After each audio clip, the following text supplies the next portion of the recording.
Handi chicken বানানোর জন্য হাঁড়িটা কয়েক ঘন্টা ভিজিয়ে রাখতে হবে জলে।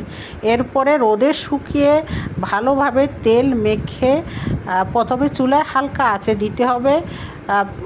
হাঁড়িটা গরম হওয়ার পরে তাতে সরিষার তেল দিয়ে তাতে দারচিনি এলাচি দিয়ে তারপরে পেঁয়াজ দিয়ে কিছুটা সময় ভেজে তারপরে আদা রসুন হলুদ মরিচ লবণ ধনে জিরার গুঁড়া দই দিয়ে কিছুটা সময় মশলাটাকে ভেজে নিতে হবে তেল উপরে ওঠা পর্যন্ত।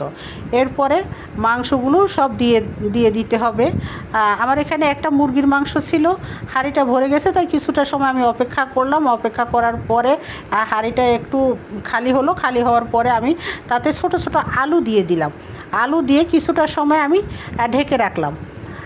এরপরে হাঁড়িটা যখন একটু মাংসটা যখন একটু কষানো হয়ে গেল তখন আমি তাতে কিছুটা ছোট ছোট রসুন দিয়ে দিলাম।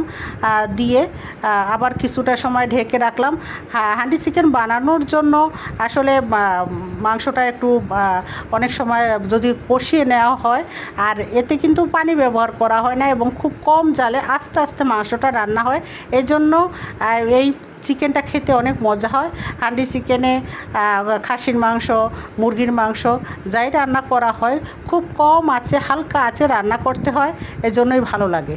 এরপরে মাংসটা মোটামুটি জল ছেড়ে দিলে তখন চারিদিকে আটা দিয়ে মাংসটাকে একটু সিল করে দিতে হবে। সিল করে দিয়ে কিছু সময় পরে সিলটা খুলে ফেলতে হবে। 10 থেকে 15 মিনিট পরে সিলটা খুলে ফেললে দেখা যাবে যে মাংসটা সুন্দরভাবে সিদ্ধ হয়ে গেছে এবং আলুটাও সুন্দরভাবে সিদ্ধ হয়ে গেছে।